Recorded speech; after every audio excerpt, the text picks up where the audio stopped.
Mateo capítulo 5, versículo 21 al 26. El que está hablando, por supuesto, aquí es el Señor Jesucristo. Y Él dice: oíste que fue dicho a los antiguos, no matarás. Y cualquiera que matare será culpable de juicio. Pero yo os digo que cualquiera que se enoje contra su hermano será culpable de juicio. Y cualquiera que diga necio a su hermano será culpable ante el concilio. Y cualquiera que le diga fatuo quedará expuesto al infierno de fuego. Por tanto,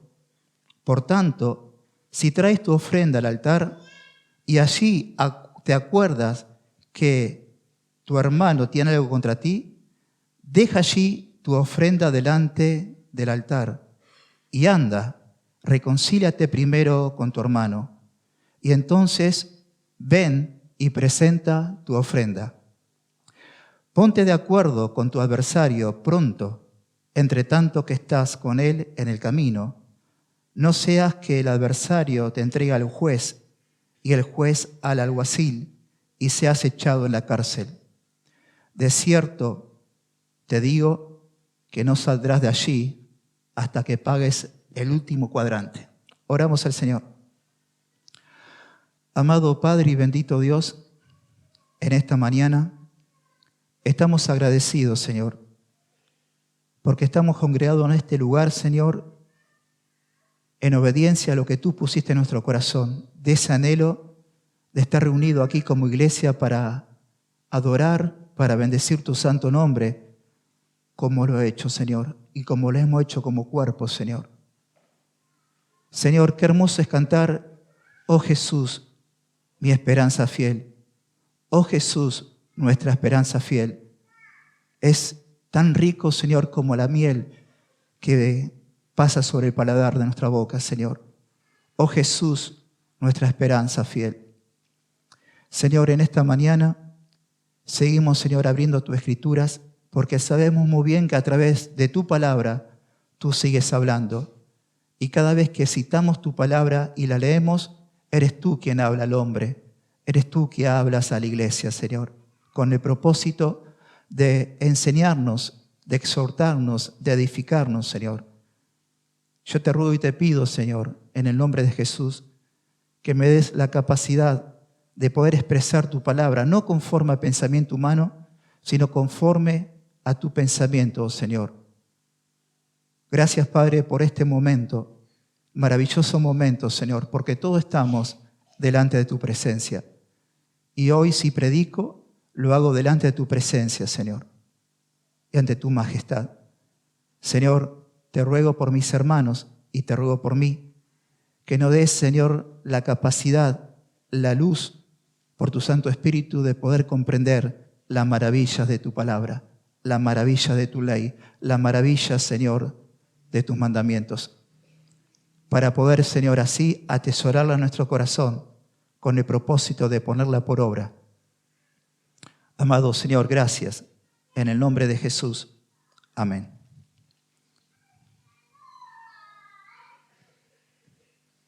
Muy bien. El texto bíblico que antecede a esto dice, en el versículo 20, porque os digo que si vuestra justicia no fuese mayor que la de los escribas y fariseos, no entraréis en el reino de los cielos. Porque os digo que si vuestra justicia no fuera mayor que los escribas y fariseos, no entrarán en el reino de los cielos. Versículo 25. El primer efecto de las palabras de Jesús es que hace añico la ilusión de la justicia propia. Aquí vemos de Mateo capítulo 5, versículo 1 al 26, la primera de las 6 justicias que del corazón el Señor apela a sus oyentes. Como hemos leído recién, pero yo os digo que cualquiera que se enoje contra su hermano será culpable ¿de qué? De juicio. La otra justicia que él habla del corazón está en capítulo 5, versículo 28, que dice: pero yo os digo que cualquiera que mira a una mujer para codiciarla en su corazón, ya adulteró. En 5:32 dice, pero yo os digo, el que repudia a su mujer, a no ser por fornicación, hace que ella adultere. Capítulo 5, versículo 34 dice, pero yo os digo, no juréis en ninguna manera, ni por el cielo, porque es el trono de Dios. Y capítulo 5, versículo 44, la última de las 6, justicia del corazón que apela al Señor, dice, pero yo os digo, amen a vuestros enemigos, bendigan a los que os maldicen. Y acá dice, oíste que fue dicho a los antiguos, no matarás.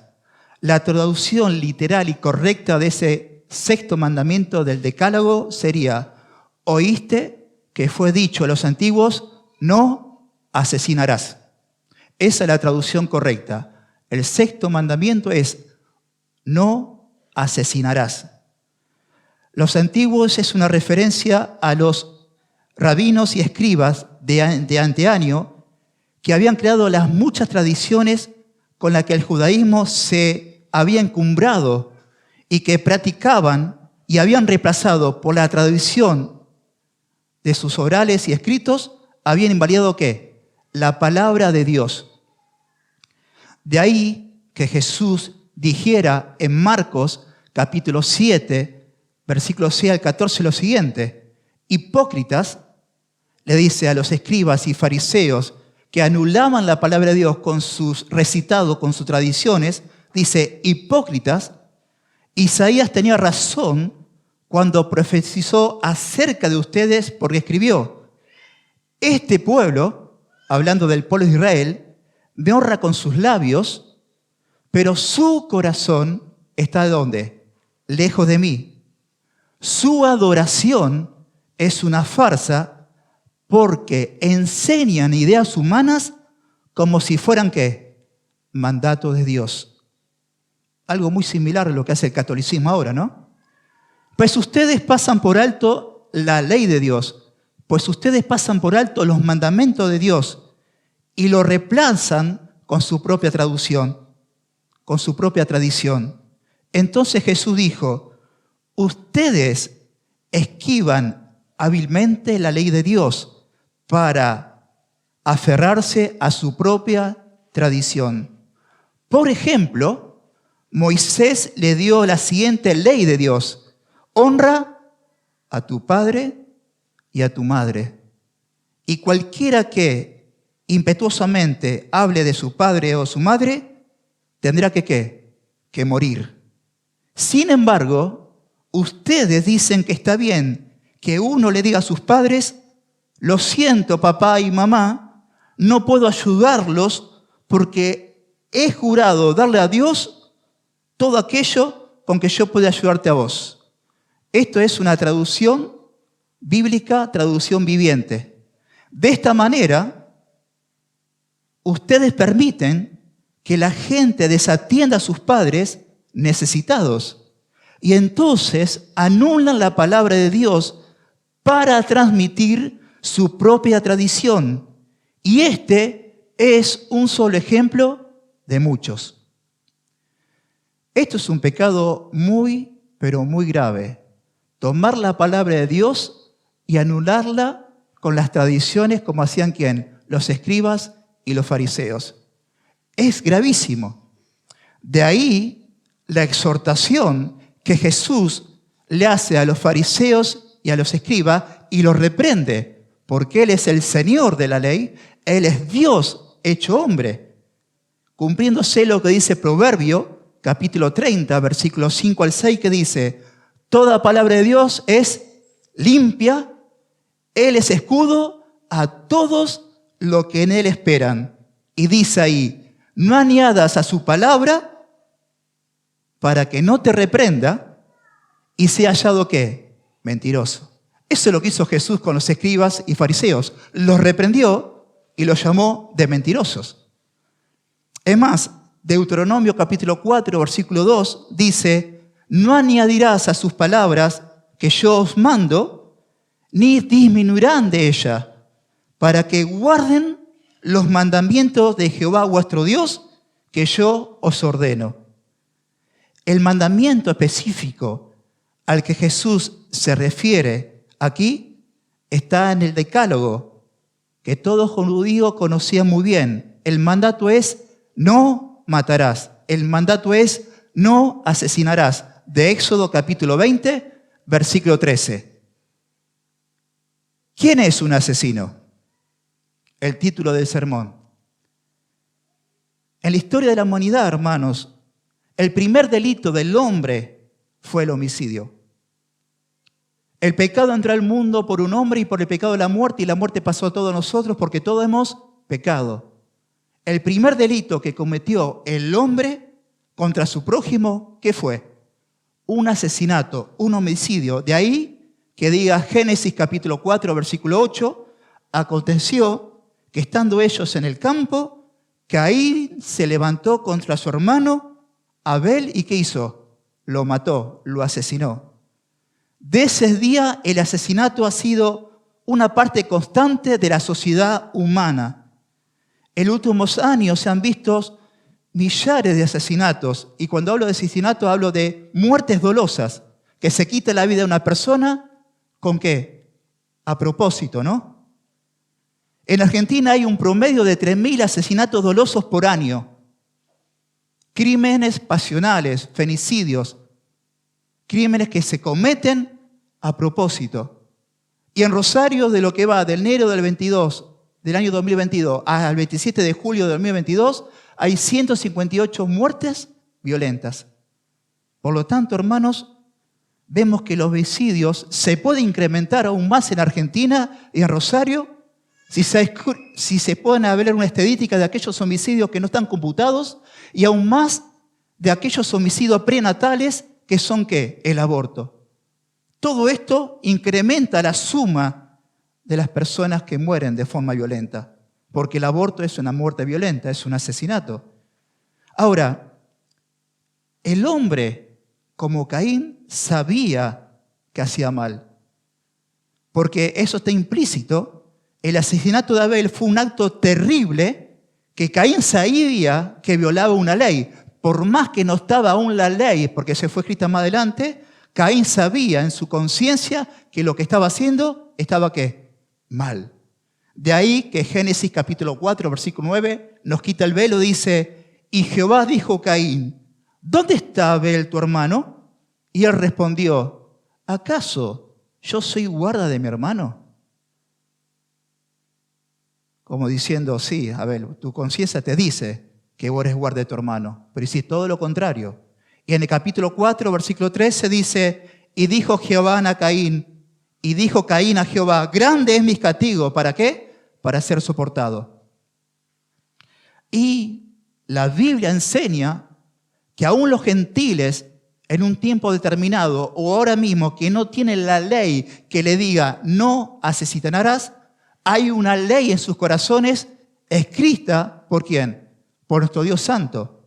Por eso dice Romanos capítulo 2, del versículo 14 al 16, lo siguiente: aún los gentiles, quienes no cuentan con la ley escrita de Dios, muestran que conocen esa ley cuando, por instinto, la obedecen aunque nunca la hayan oído. Ello demuestra que tienen la ley de Dios escrita en el corazón, porque su propia conciencia y sus propios pensamientos o los acusan o bien les indican que están haciendo lo correcto.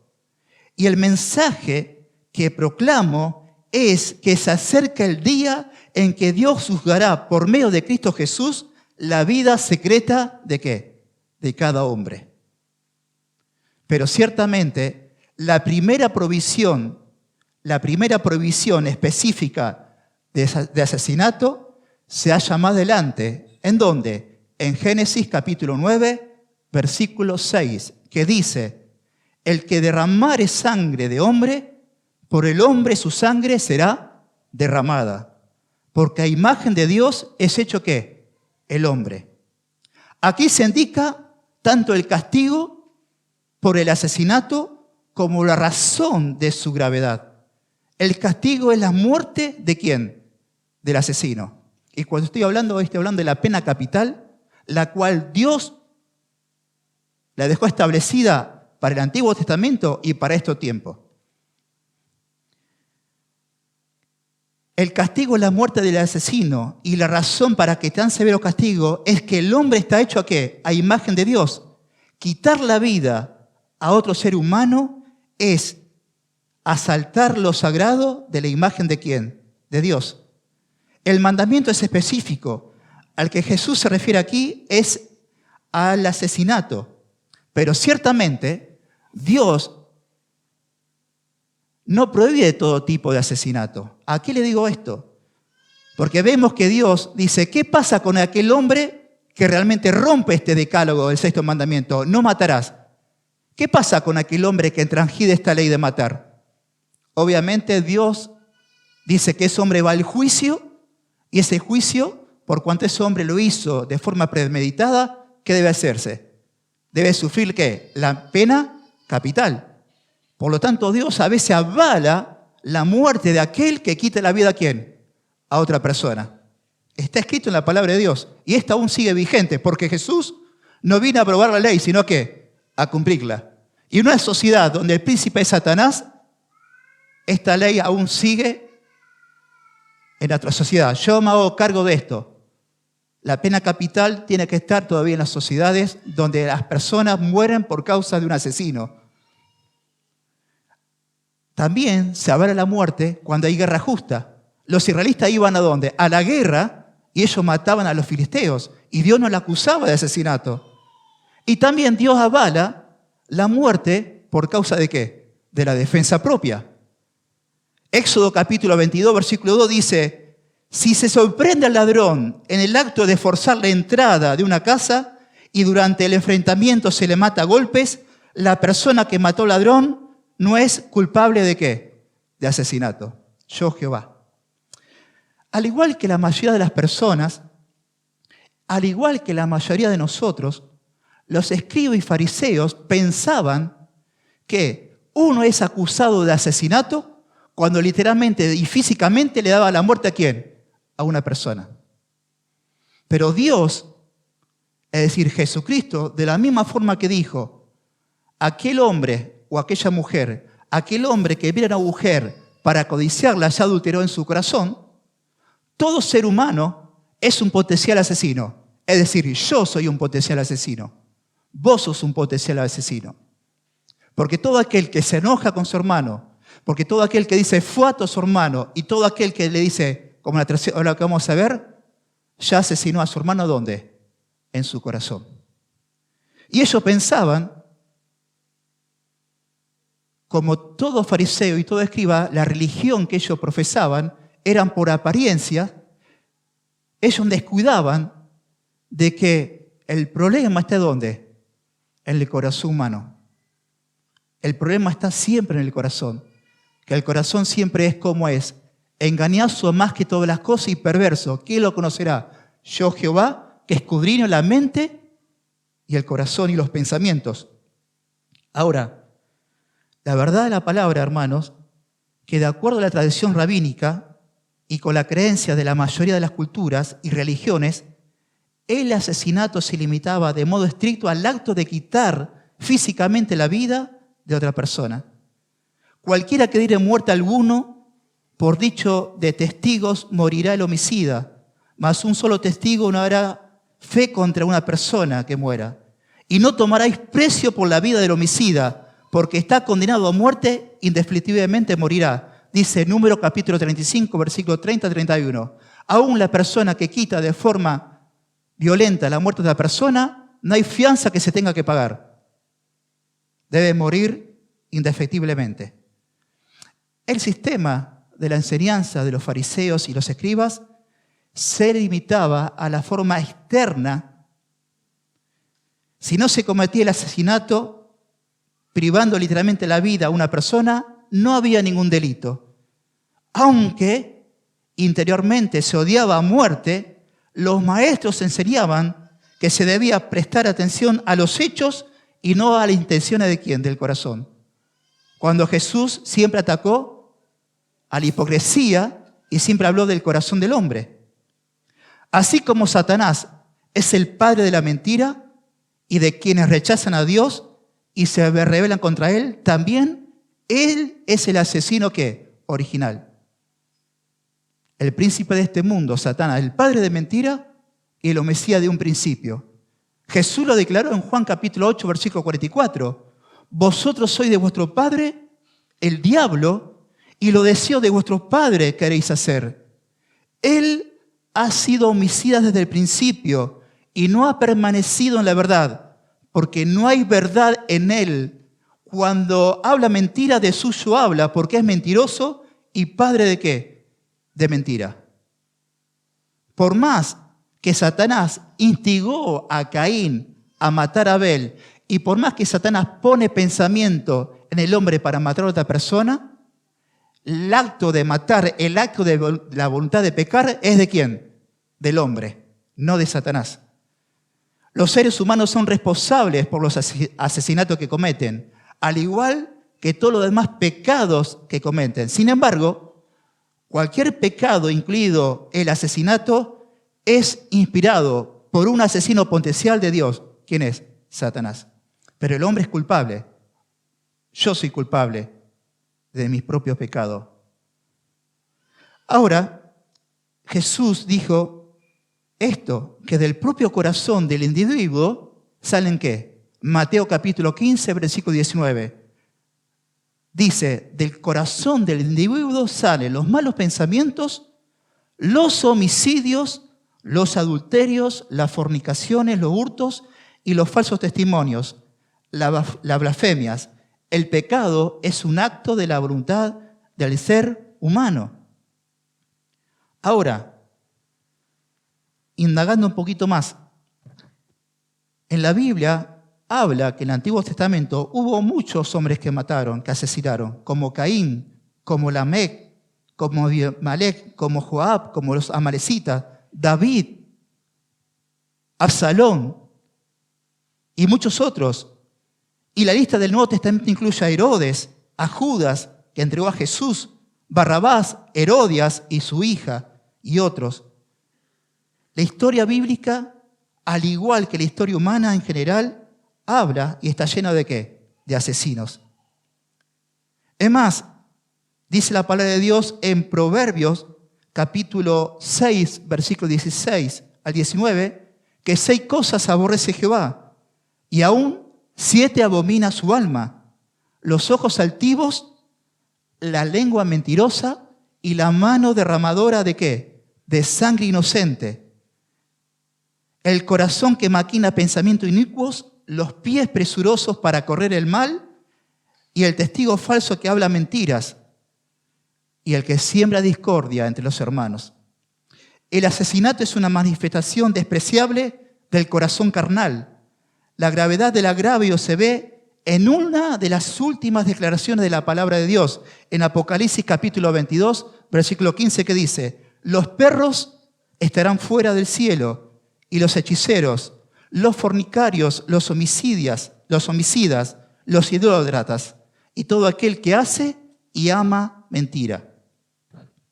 Ahora, habiendo dicho esto, él dice: oíste que fue dicho a los antiguos, no matarás, y cualquiera que matere será culpable de juicio. Pero acá está la autoridad soberana de nuestro Señor Jesús, que dice: pero yo os digo que cualquiera que se enoje contra su hermano será culpable de juicio, y cualquiera que diga necio a su hermano será culpable ante el concilio, y cualquiera que le diga fatuo quedará puesto al infierno de fuego. Cuando él dice, pero yo os digo, Jesús no estaba contrastando su enseñanza con la del Antiguo Testamento, porque Mateo capítulo 5, versículo 19, él dijo: yo no he venido a aprobar la ley, sino a cumplirla, y de cierto os digo que no pasará, sino que todo se cumplirá de la ley. En realidad, él estaba declarando lo siguiente, como diciendo: déjenme decirle lo que las mismas escrituras dicen, aquello con lo que tiene que ver la verdad de Dios. Ustedes no pueden justificarse por no haber cometido el acto físico de asesinato. El asesinato es mucho más profundo que eso. se origina en el corazón, no en las manos, y empieza con los malos pensamientos, independientemente de si estos llevan a la consumación del acto o no. De ahí que Jesús dijera, si vuestra justicia no fuera mayor que los escribas y los fariseos, no entrarán al reino de ¿quién? De Dios. Dice la palabra de Dios que, es más, según el Señor explica, en los 3 ejemplos siguientes de asesinato de corazón, quienes conscientemente desean la muerte de otro individuo no están libres de culpa. Porque todo enojo es un asesinato incipiente. Todo enojo que yo pueda tener hacia mi hermano o hacia mi prójimo es un asesinato incipiente. De ahí que diga la palabra de Dios en 1 Juan capítulo 3, versículo 15, todo aquel que aborrece, que odia a su hermano, ¿qué es? Un homicida. Hablando y destapando y siendo ¿a dónde? Al corazón mío.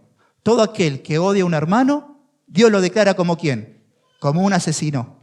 ¿Y es culpable de qué? De juicio. ¿De ir a dónde? Al tribunal. Esto, lo que nos hace culpable a todos. ¿Por qué?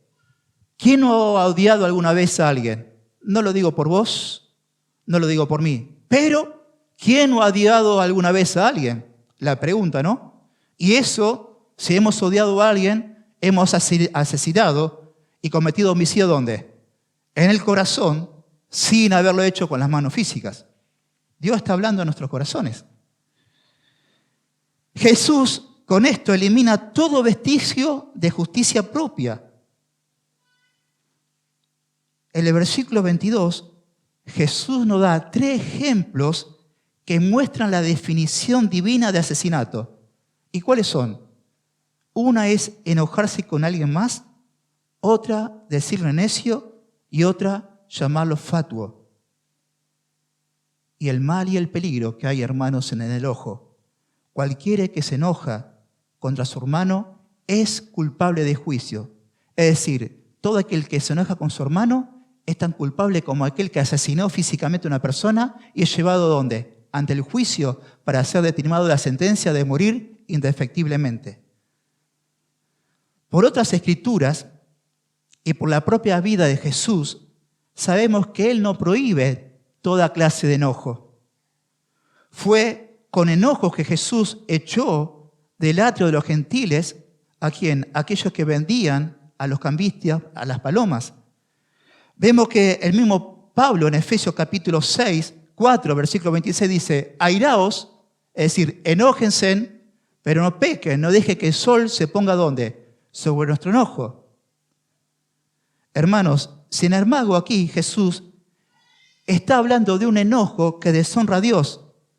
Es un enojo egoísta, enojo contra un hermano, quien quiera que sea, porque ha hecho algo con nosotros o simplemente porque el hermano nos irrita y nos desagrada. Esa palabra enojo, orgizo, tiene que ver con un enojo perturbador, que hierve a fuego lento, que se nutre y no se le permite extinguirse. Se le ve en la conversación o la conservación de rencor hacia el hermano, en la ardiente amargura que niega ¿a qué? A perdonar. Se trata del enojo que abriga animosidad y no quiere ¿qué? Reconciliación. El escritor de Hebreos identifica la profundidad y la intensidad de la ira como una raíz ¿de qué? De amargura. Jesús afirma que ese enojo es una forma de asesinato. La persona que alberga ira será culpable de juicio. Y para ser culpable delante de un tribunal civil, tenía que haber sido culpable de asesinato y merecer pena de muerte. El enojo hacia un hermano merece ejecución, porque el fruto del enojo es asesinato. Ahora, vemos la segunda. Y cualquiera que diga necio a su hermano será culpable ante el concilio. Esa palabra necio es la traducción de la palabra raca. Esa palabra raca, que es traducido en la Reina Valera 1960 como necio, no tiene realmente una traducción correcta al castellano. Por eso en la Biblia de las Américas es una mejor y fidedigna traducción, porque ¿cómo aparece? Todo aquel que diga a su hermano ¿qué? Raca. Porque no hay una verdadera traducción al castellano. Y está traducido acá como necio. Ahora, ¿qué significa esto? Era una expresión de desprecio arrogante. David habló de quienes usan tal calumnia como de individuos que aguzaron su lengua como la serpiente. Ponele murmuración, ¿no? Veneno de áspid hay debajo de sus labios.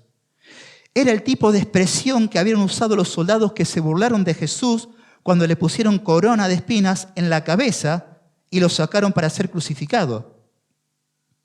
Cuenta, esto lo saco de un texto del comentario de John MacArthur, lo siguiente. Cuenta la historia, una leyenda judía habla de un judío llamado Simón ben Eleazar, que acababa de venir de una sesión con un famoso maestro.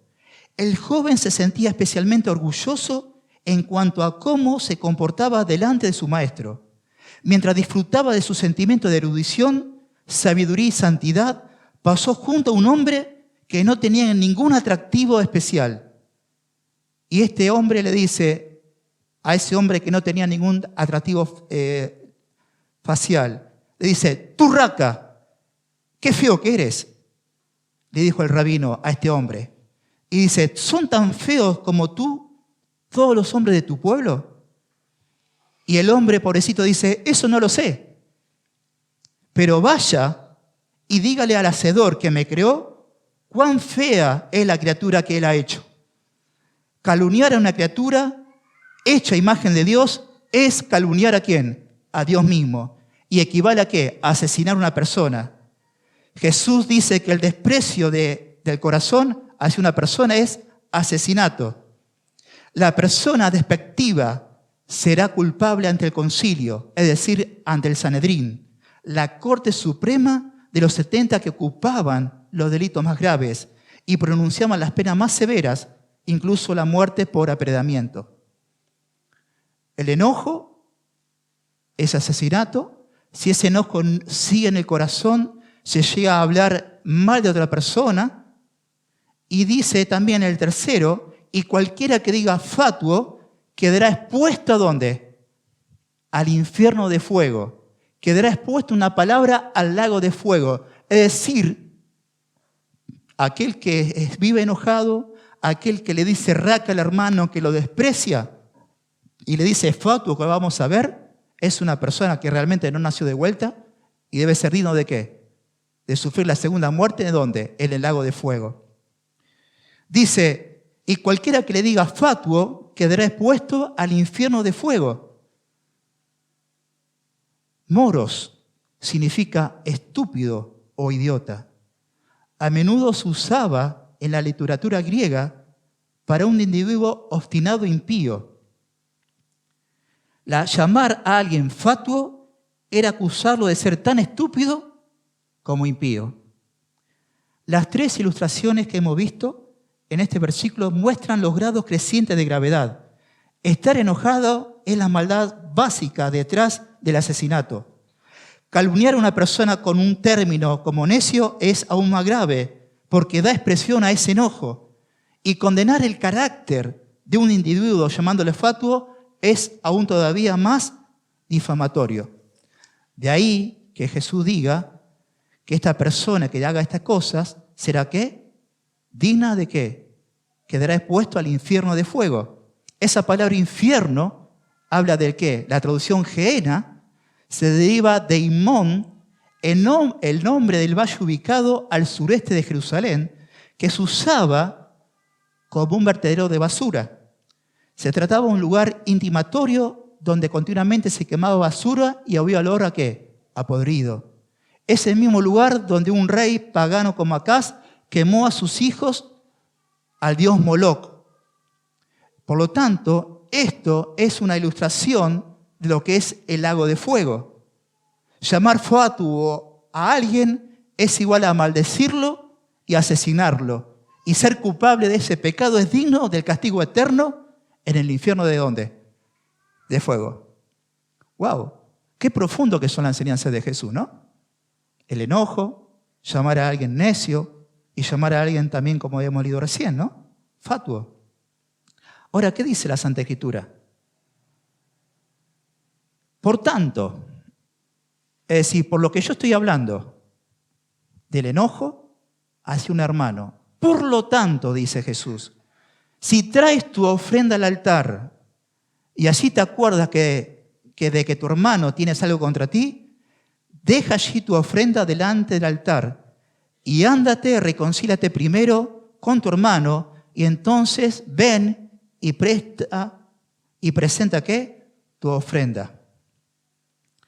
Hermanos, un enojo hacia un hermano no permite una adoración verdadera. Por cuanto vos y yo venimos al altar a traer una ofrenda, como hacían los judíos del Antiguo Testamento, traer una ofrenda al altar, Jesús lo primero que miraba no era la ofrenda, sino lo primero que miraba que era el corazón. Por lo tanto, cuando Jesús dice, por tanto, cuando tu hermano, por tanto, dice Jesús, si tú traes tu ofrenda al altar y allí te acuerdas de que tu hermano tiene algo contra ti, si hay alguien que trae convicción de pecado, ¿quién es? El Espíritu Santo. Y todos que hemos nacido de vuelta no podemos caer en este error de ofrendar al Señor sin saber realmente que en nuestro corazón hay pecado. Y Él dice la palabra de Dios, por tanto, cuando traigas tus ofrendas, quizás Jesús está pensando cuando ustedes en el día de la expiación, como hombres, llevan un corderito ante el altar y el sacerdote en el altar iba a sacrificarlo. Si en ese momento que vos traías una ovejita y vos ponías la mano sobre esa ovejita para confesar tu pecado, si en ese momento realmente te acuerdas que había algo contra alguien, hay un mandato. Deja tu ofrenda en el altar. Ve y reconcíliate con tu hermano. Y luego ven y ofrece ¿qué? El sacrificio. Por tanto, mientras haya pecado interno, el acto externo de la adoración no es aceptable ¿a quién? A Dios. La reconciliación debe anteceder ¿a quién? A la adoración. Eso es maravilloso. Primero es necesario solucionar la brecha entre usted, entre yo y mi hermano, antes de solucionar la brecha entre mí o vos y quién, y Dios. No hacer eso es ser hipócrita por pedir perdón sin que haya arrepentimiento. Este siempre ha sido el requisito de Dios en toda la Biblia, hermanos. A Dios no le importa las ofrendas. Lo que más le importa de Dios a nosotros, al pueblo de Israel, el antiguo pacto, y a nosotros el nuevo pacto, es ¿la qué? La obediencia. Sin obedecer, los sacrificios de alabanza y adoración y ofrenda no sirven para nada. Porque lo que hace Dios primero cuando yo vengo al altar a adorarlo, a traer la ofrenda, ¿qué ve? Mi corazón. ¿Y qué ve? Tu corazón. Esto siempre fue así. Por eso dice la Biblia lo siguiente. Así ha dicho Jehová a Israel. ¿Para qué me sirve, dice Jehová, la multitud de vuestros sacrificios? Hastiado estoy de holocaustos de carneros y de cebo de animales gordos. No quiero sangre de bueyes, ni de oveja de macho cabrios. ¿Qué dice? Lávense y límpiense, quiten la iniquidad de vuestras obras delante de mis ojos. Dejad de hacer lo malo, aprended a hacer el bien, buscad el juicio, restituid al agraviado, haced justicia al huérfano y amparad a la viuda. En 1 Samuel capítulo 15, versículo 22 al 23 dice, y Samuel dijo, y le preguntó esto a Saúl, ¿se complace Jehová tanto en los holocaustos y víctimas como en que se obedezca a las palabras de Jehová? Ciertamente el obedecer es mejor que los sacrificios y el prestar atención que la grosura de los carneros, porque como pecado de adivinación es la rebelión y como ídolos idolatría, ¿la qué? La obstinación. Ustedes saben muy bien la ilustración que hizo Jesús, ¿no? Había un hombre un empresario muy rico que tenía un hombre a su cargo. Este hombre que estaba a su cargo le debía mucho, pero mucho dinero. Entonces el hombre, el dueño, lo llama ¿a qué? Vamos a rendir cuenta entre vos y yo. ¿Cómo vas a hacer para pagar esto? Que esto es totalmente imposible que vos me puedas pagar. Y el hombre le clamó, le lloró, por favor, perdóname, no me mandé a la cárcel, no me mandé a la cárcel, por favor, perdóname, perdóname. Y ese hombre, el empresario, ese hombre de campo, ¿qué dijo? Yo te perdono. Cuando salió de la presencia de su patrón, encontró ese hombre un súbito que le debía plata a ese mismo hombre que fue perdonado por el capataz. Y cuando le mandó a rendir cuentas, este hombre, que era muy pequeña la suma que le debía, dijo, perdóname, perdóname, te voy a pagar todo. Y él no quiso saber nada y lo mandó ¿dónde? A la prisión, a él y a su familia. Cuando los mismos empleados se acordaron, vieron lo que pasó, fueron y se lo comentaron a quién, al capataz. Y el capataz lo mandó a llamar a este hombre malo y le dijo, a vos te perdoné una gran cuenta que era imposible que vos puedas pagar. Y aquel que te debía poquito, vos lo mandaste preso cuando yo no hice contigo esto. ¿Qué está diciendo Jesús? Y termina con esa ilustración. Si ustedes no perdonen de todo vuestro corazón a vuestros hermanos vuestras ofensas, así vuestro Padre Celestial no perdonará vuestros pecados. Si a mí Dios perdonó todos mis pecados pasados, presentes y futuros, ¿cómo no te voy a perdonar las ofensas que vos me haces a mí? Y vos lo mismo. Dios perdonó todos tus pecados. En Cristo Jesús, la ira de Dios fue derramada sobre Cristo. Mi pecado y tu pecado fueron imputados sobre Cristo. ¿Quién soy yo para no perdonar? Por eso debemos tener un corazón totalmente examinado ante la presencia del Señor. Dice la palabra de Dios lo siguiente, que no solamente entre hermanos sucede esto, sino que muchas veces entre los matrimonios, si no hay un verdadero perdón entre ellos, las oraciones de ellos no llegan ¿a quién? ¿A la presencia de quién? Del Señor. Todo lo que son matrimonio, fíjense lo que dice 1 de Pedro capítulo 3, versículo 7. No puede haber comunión con Dios si no hay comunión con los hermanos. Eso dice 1 de Juan capítulo 1, versículo 3. Por lo tanto, dice la palabra de Dios, si esto sucede, deja así tu ofrenda, ve, reconcíliate con tu hermano. Y una vez reconciliado con tu hermano, ven y presenta ¿qué? Tu ofrenda en el altar. Ahora, en el versículo 25, dice lo siguiente. Ponte de acuerdo con tu adversario pronto, entre tanto que estás con él en el camino. No sea que el adversario te entregue al juez y el juez al alguacil y sea echado en la cárcel. De cierto te digo, no saldrás de allí hasta que pagues ¿qué? El último centavo.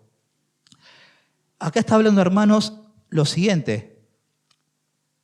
La Biblia aclara que nosotros tenemos solamente una deuda con el prójimo. ¿Y cuál es? La deuda de ¿qué? Del amor.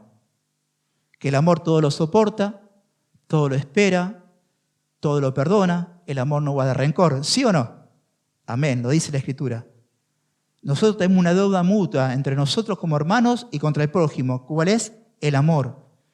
Pero dice la Biblia, no debéis nada a nadie, sino el amarlos unos a otros. Romanos capítulo 3, versículo 8.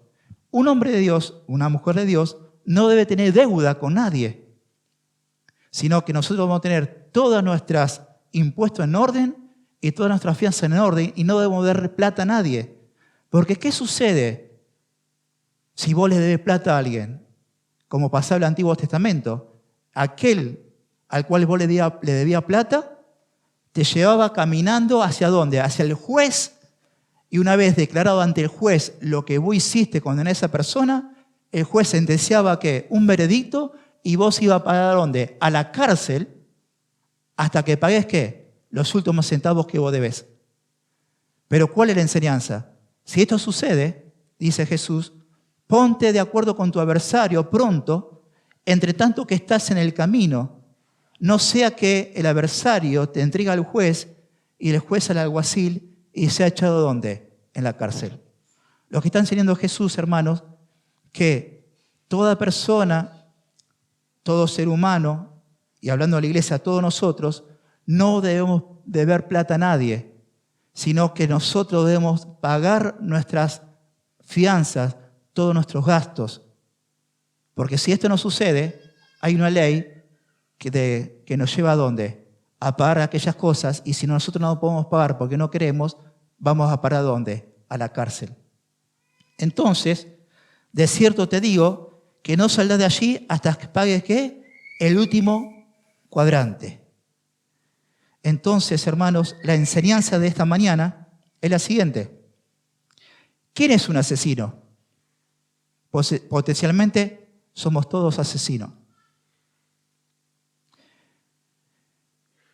Por lo tanto, como dice la Escritura, a modo de aplicación, sobre toda cosa guardada, guarda tu corazón, porque de él mana la vida. Y si vos y si yo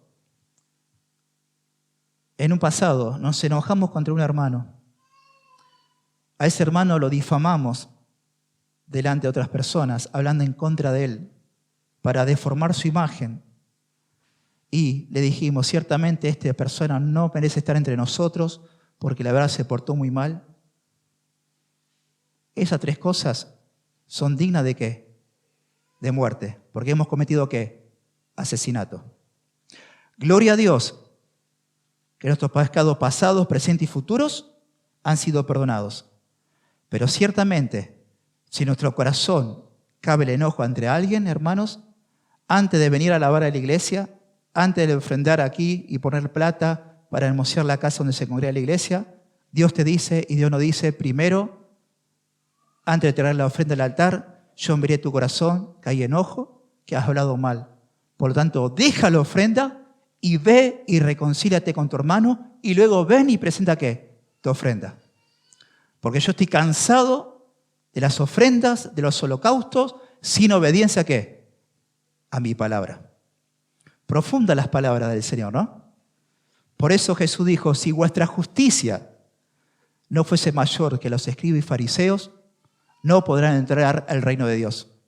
Pero gracias a Dios, que Dios nos perdonó todos nuestros pecados, porque el que estaba enojado con nosotros, ¿quién era? Dios. Y no nos pagó conforme a lo que nosotros merecíamos, sino que Cristo cargó en su lomo la ira de Dios. ¿Por qué? Porque nos amó. No guardó rencor. No guarda rencor. Echó sus pecados al mar y se olvidó de mis pecados. Pero sí me dice a mí esta mañana que yo debo perdonar a mi prójimo. Yo debo perdonar a mi hermano, porque todas las veces que he venido a la iglesia y he ofrendado y he alabado al Señor, Dios no escuchó tu alabanza y tu adoración y tu ofrenda. ¿Por qué? Porque hay pecado en tu corazón.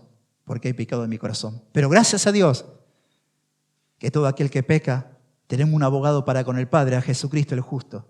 Y nosotros podemos confesar nuestro pecado delante de Dios.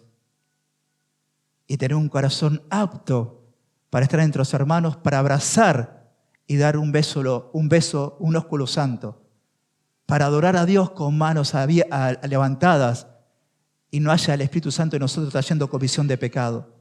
¿Por qué?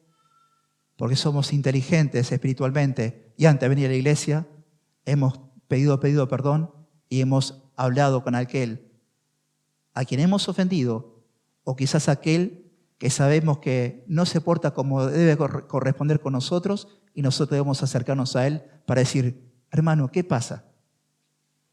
¿Cómo yo y cómo vos vamos a menospreciar a alguien? ¿Lo vamos a enojar con alguien llamado hermano? Cuando Cristo dio su sangre preciosa por aquella persona y por mí. Oramos al Señor. Amado Padre y bendito Dios, en el nombre de Jesús, Señor, te damos gracias, Señor, en esta mañana.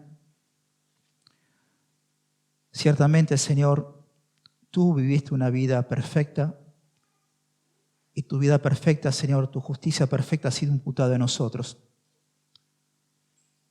Señor, gracias porque tú hablaste en nuestro corazón, Señor, y lo peligroso de guardar enojo que nos lleva a hablar mal de alguien y decir malas cosas sobre el prójimo. Y tú nos dices que eso es culpabilidad de juicio y digno de muerte. Por lo tanto, Señor, te ruego y te pido que nos cuides, Señor, que nos protejas de este pecado tan malo, Señor. Señor, en el nombre de Jesús, sabemos muy bien que cuando venimos a ofrendarte, tú no miras las ofrendas, sino que tú miras el corazón, porque tú amas la intimidad del corazón, Señor. Señor, hay un mal ejemplo en la Biblia de los fariseos y los escribas que aparentaban ser algo, orando en público, manteniendo sus vestidos bien largos, buscando los primeros lugares en las sinagogas, ayunando y demostrando que estaban ayunando y hacían todo tipo de apariencias, Señor. Es una religiosidad totalmente falsa, Señor. Tú has hablado a nuestro corazón que tú miras el corazón y no las apariencias, Señor. Señor, que tu amor reverente caiga sobre nuestras vidas y cada día velemos por nuestros corazones, Señor, examinándonos, Señor, para quitar de él toda raíz de amargura que puede haber y todo enojo, Señor. Y si lo hay, hacia un hermano hay una gracia divina que fluye de un perdón, Señor. Padre, en el nombre de Jesús, gracias en esta mañana por tu palabra y por hablar y develar lo que hay en nuestros corazones muchas veces, Señor, que está oculto. Señor, en el nombre de Jesús, como iglesia, esperamos tu venida. Ven pronto, Señor Jesús, porque ciertamente, Señor, la misma creación gime a una por la manifestación de los hijos de Dios y sufre con dolores de parto. Y nosotros también queremos ser revestidos de este cuerpo mortal con un cuerpo inmortal, incorruptible, Señor. Y cuando tú vengas, establecerás este reino de paz. Así como las aguas cubren la mar, será llena la tierra de tu justicia y de tu paz, donde no será ningún mal en tu santo monte y en el mundo. En el nombre de Jesús, Señor, ven pronto. Amén.